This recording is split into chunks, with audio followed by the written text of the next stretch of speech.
So, nakakabit na sila ng isang hardiplex. Pero yan ang tamang ano, mga amigo. Yan ang tamang paglalagay ng metal paring. Ganyan lang sa kasinsin. Ayan, sige Belgian. Sige Kuya Belgian. Wait. Ayan. Sige Belgian na ating siya ngayon na magdadrive para sa atin. Magandang araw po sa inyo lahat mga amigo. Kumusta po kayong lahat dyan? At nandito po si Kuya Raul. Ngayong araw po mga amigo, meron po tayong ginagawa dito. So I think this is the hanggang bukas siguro tapos ito mga amigo. Itong pinapagawa nating terrace. Terrace ba tawag dito? Yung mga canopy o terrace sa tawag dito mga amigo. So eto na po siya mga amigo. At aayusin natin ang bago pala yung lahat mga amigo. Pinakabit ko na pala yung sa CR. Oo. Pakita ko muna. Mainit talaga. Magandang araw po sa ating lahat.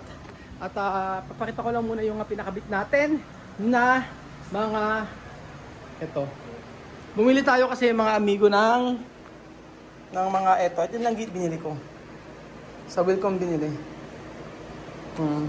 Ito yung gagamitin natin panlock sa door. Mas medyo social tingnan kaysa yung mga diganom.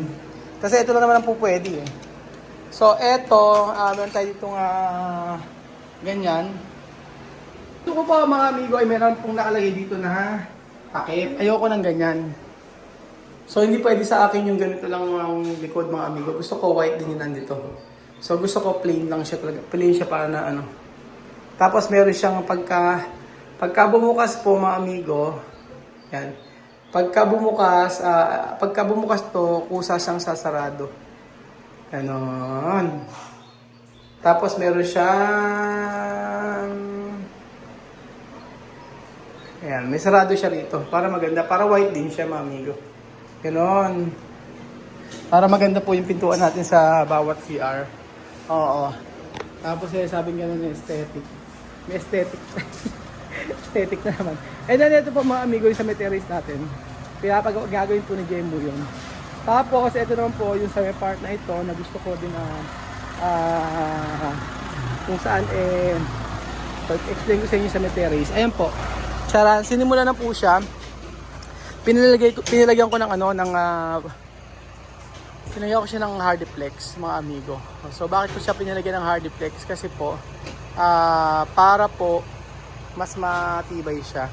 And then right after ng hardiplex, ang lalagay po natin ay ganon. Maglalagay po tayo ng PVC. Oo. So bakit PVC ang pinili ko? Kasi bukod sa maganda na siya mga amigo ay mas matibay siya kumpara sa pintura. Sa pintura kasi mga amigo after ilang months, 6 months, 7 months, 8 months, wala na, bakbak na siya.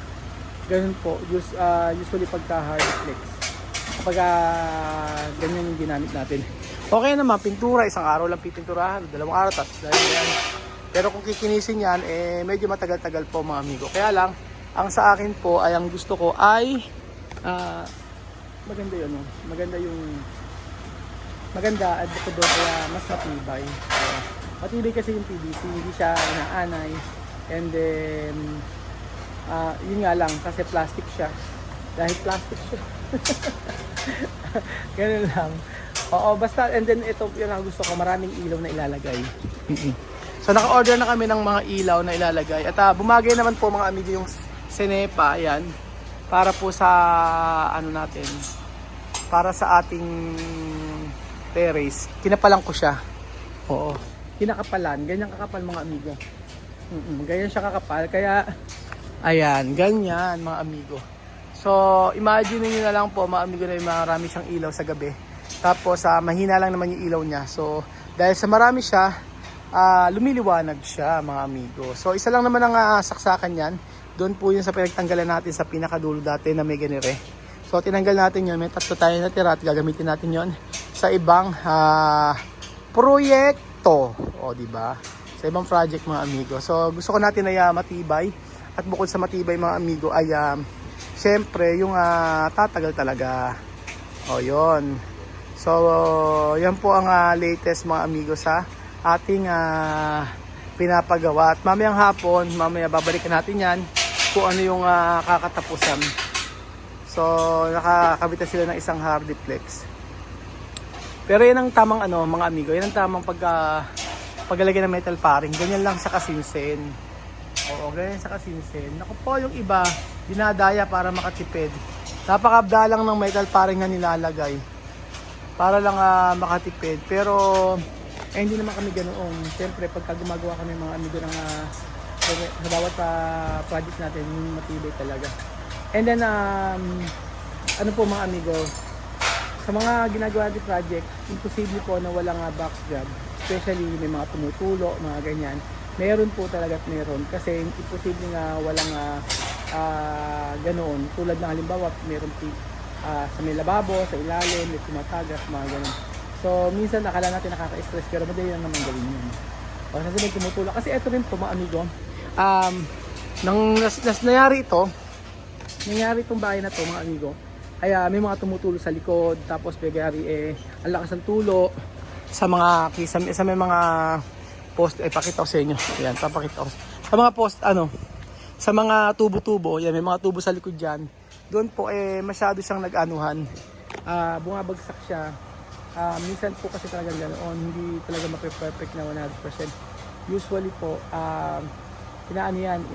inabalikan naman, aayusin lang naman. So dito, marami na rin kaming inayos dito. Pero yun nga, basta ayusin lang talaga. So mamaya, gusto kong makita ninyo yung kakatapusan nito. Kung ano yung natapos nila ngayong araw. Para maging okay na po ang lahat. Pero o-orderin ko na yung PVC para makita nyo. Okay?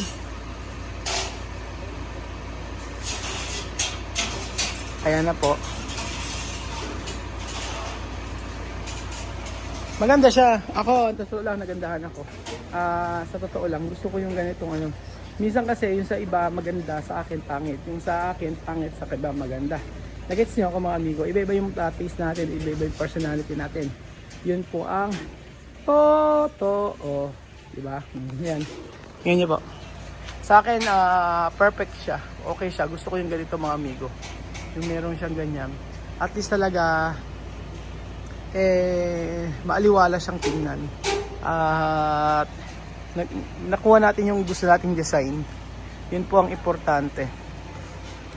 Tapos kukulayan na lang natin yan. Maybe ang kukulay natin dito is black or kasi brown na yung mga kulay natin sa kabila Kung di man, brown na rin yung ikukulay natin.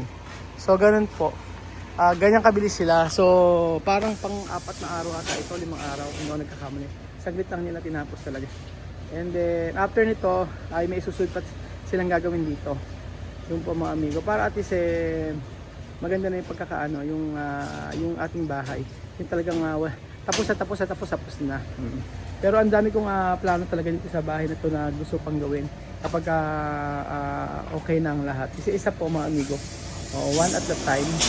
At eto na. So ako gusto ko yung kinalabasan, especially pagka nakita nyo na kulay brown lahat, yan ang ganda. Yan yung sa mga amigo. Ayan.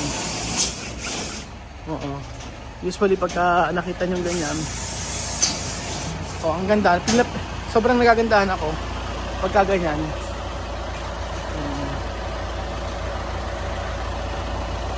Meron ako nakita ng hotel ganyan. Meron silang ganyan, pero mas malaki diyan syempre. Kasi yung sasakyan, di ba? Pagka papunta sa may receptionist, sobrang laking ganyan. Ganda. Pero malaki mga bakal yung ginamit. Ganyan siya. So eto mga amigo, at hopefully matapos sa bukas. Kasi kakabit pa. Pag dumating yung mga bukas, yung mga ilaw-ilaw, papakabit ko kay Jemo. So yan po mga amigo. At eto na yung natapos. Ito na po yung ginagawa ngayon. Ongoing pa po mga amigo yung mga ginagawa dito sa bahay natin. Ayan.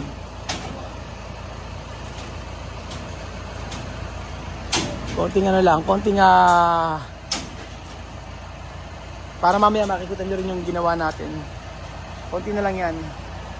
Okay na ang lahat-lahat mga amigo. Charan! Hindi ko kasi maipakita. Mas maganda sana kung nandun tayo sa pinakadulo. Yung pinakadulong-dulo. Sige nga, try natin yung pinakadulong-dulo pa. Nasa dulo tayo para mas makita nyo. Kasi pagka hindi lang ako makapunta sa kabila, maraming damo eh. Pero doon, ang ganda routing nandun sa harapan. Oo. So, pagka ganyan, ayan, di ba? Pagka ganyan ang itsura, ang ganda pa rin. Diba? Hindi pa rin siya masagwang tingnan. Kumbaga, meron talaga siyang parang terrace dyan na kung saan eh, hindi na masyadong mainit. O, yan po mga amigo. Ay, hapon na naman mga amigo. At eto na po si Kuya Raul na kung saan ay ipapakita sa inyo ang natapos. Galing kami Kabanatuan. Pagod ako. Sinundo ko si Chuchen. Tapos punta kami ng Gapan. Pagod na pagod. Sarap humiga. Kaya medyo nasa bahay. So ayan pa mga amigo, ito po yung natapos sa maghapon na ginawa nila. Ay nako, parang may sablay. Parang may mali. Ano ang mali? Hindi po. Ayan pa mga amigo. Sino bang makita? Ito na po ang natapos sa maghapon dito sa ating bahay sa terrace na pinapagawa. 1, 2, 3, charan!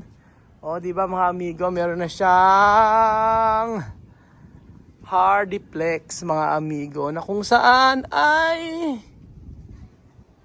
lalagay na lang bukas siya ng PVC. So, sipag ng dalawa. Ayan o. Ayan po mga amigo yung natapos. So, okay naman siya. Ayusin na lang yung bubong kasi hindi dapat ganyan yung bubong. Dapat na walang sobra yan. Dapat, diba? Ganyan siya. Tapos pagkayari, ito sobra-sobra nasa ibabaw niya. Dapat wala yan sobra. So, eto na siya. So, imagine niyo, nakabili na ako ng ano. Hindi dark brown yung ano. Hindi dark brown yung nabili ko nga PVC. Nadala ba yung PVC? Umorder na ako kanina. Kaso hindi po yun yung gusto natin kasi wala kasi sa gilid. Yung pang clip siya. So, yung kung ano available, yun na lang po. Pero maganda naman nabili natin. Ayan na siya mga amigo. Charan!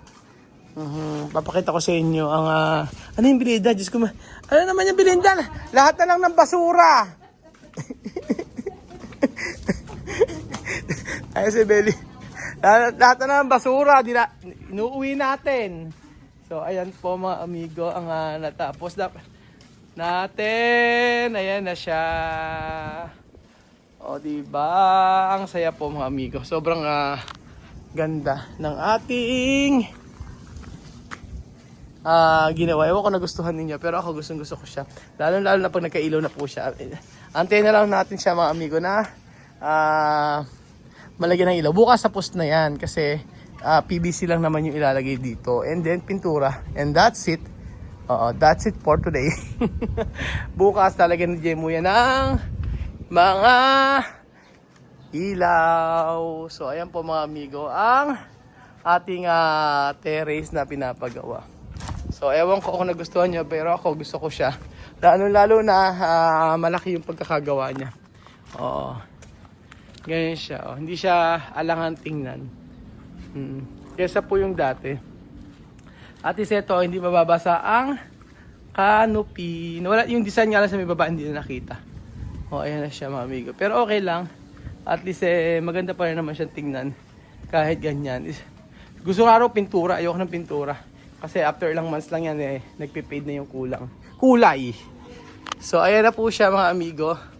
Ang ating terrace na pinagawa. Bukas po ay makikita nyo na po ang katatapusan nito. Charan.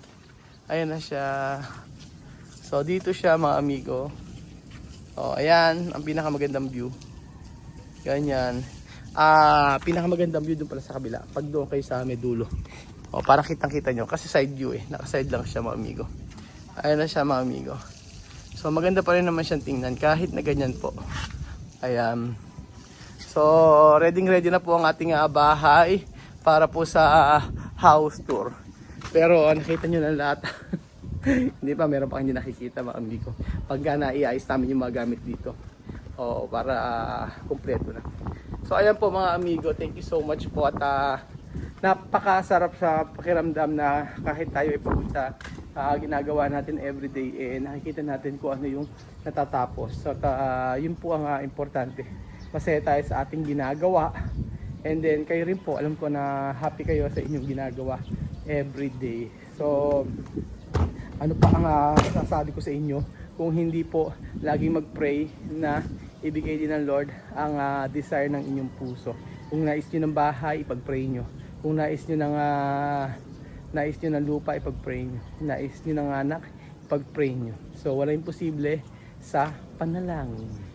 So thank you so much po mga amigo, at mainit na hapon po sa ating lahat. So ang ganda ninyo. Ewan ko sa inyo kung naganda kayo. Salamat po at God bless mga amigo. Bye bye.